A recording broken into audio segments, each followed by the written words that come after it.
वस्तुतः इन सबको सुनना चाहता हूँ। अभी अभी रेणु पे मैंने अपना शोध कार्य पूर्ण किया है और मेरा शोध रेणु के पूरे साहित्य पे था।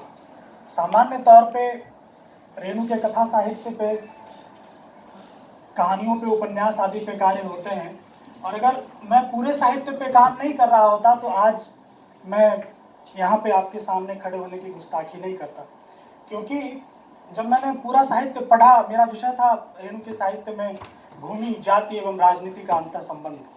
तो मैंने रेणु के पत्र पढ़े और कुछ लेख पढ़े जो उन्होंने तीसरी कसम फिल्म पे लिखी है। 2-3 लेख और शैलेंद्र और रेणु के बीच का पत्राचार है, वह भी उस संकलन में रेणु के समग्र साहित्य में शामिल है। और तीसरी कसम फिल्म जब पहली बार मैंने ग्रेजुएशन के दिनों में, स्नातक के दिनों में ही हिंदू कॉलेज में दिखाया गया था और देखा था वहाँ पे, उसके बाद से मतलब वो फिल्म इतना अधिक प्रभावकारी है और 18-19 साल के एक लड़के पे या किसी भी आप सब पे भी, इस बात के आप सब भी गवाह होंगे कि आपके मन पे वह फिल्म अपनी बनावट में, अपनी संरचना में, अपने प्रभाव और अपने भाव में वो कितना प्रभावशाली है। आज के फिल्मों, रफ्तार वाली फिल्मों के दौर में भी वो फिल्म हमें ठहर कर सोचने के लिए बाध्य कर देती है। यही उस फिल्म की सबसे बड़ी ताकत मुझे लगती है। और वो फिल्म, पूरी फिल्म देखिए, उसका प्रभाव एक है।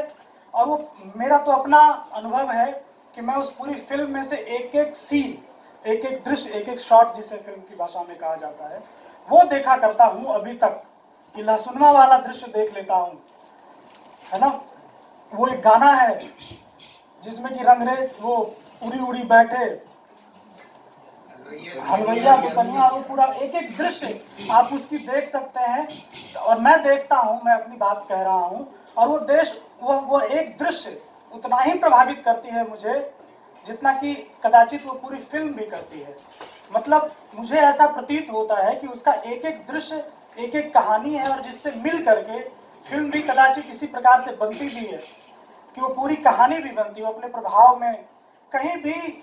अब मुझे बोलना ये है कि वो फिल्म तीसरी कसम बनी 5 सालों में बनी, सर जानते हैं आप सब, हम सब सुनेंगे।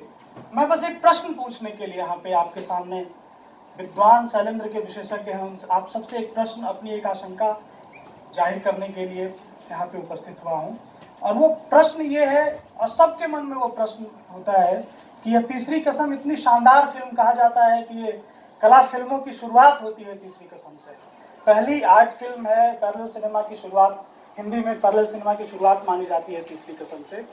और व्यावसायिक रूप से वह फिल्म, ऐसा कहा जाता है तथाकथित रूप से कि वह फिल्म व्यावसायिक रूप से धराशायी हो जाती है।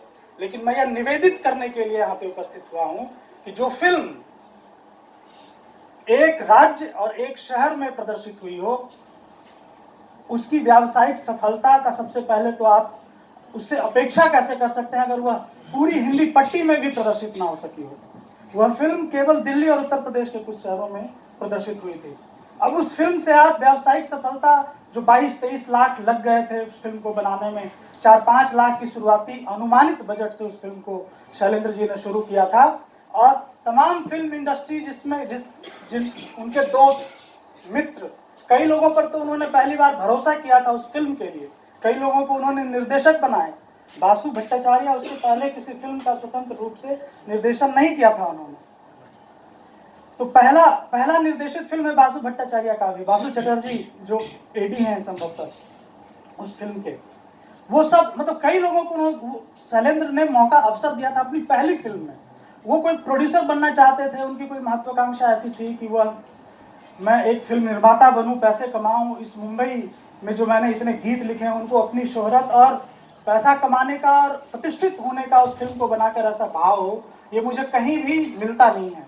वह बस उस कहानी, एक साहित्यकार शैलेंद्र, जिसकी चर्चा हम अभी सुनेंगे, उसे एक कहानी ने इस कदर छुआ कि उसे वह इस बात, और कोई उस पर तो फिल्म बना नहीं रहा था। तीसरी कसम लिखी जाने के बाद सबके सामने थी, बहुत प्रसिद्ध कहानी थी, उसके बावजूद कोई और फिल्मकार उस पर फिल्म बनाने के लिए तैयार नहीं था। लेकिन वह एक व्यक्ति जो गीतकार था, बहुत सीमित संसाधनों के साथ फिल्म बनाने की इसका संकल्प लेता है, रेणु से भी अनुमति लेता है और फिर वह फिल्म बनाने उस समय एक चीज मैंने ये भी पढ़ा और आप सब जानते हैं कि रंगीन फिल्में उस समय बनने लगी थी, तो फिर एक प्रश्न ये भी है कि वो फिल्म ब्लैक एंड व्हाइट क्यों बनाई गई? उसमें भी बजट, जो फिल्म का बजट और संसाधनों, कम संसाधन, सीमित संसाधन थे, केवल उतनी सी बात थी, उसकी वजह से वो फिल्म ब्लैक एंड व्हाइट में बनी। और वो फिल्म दो शहर, एक राज्य और एक शहर में रिलीज की गई, प्रदर्शित की गई।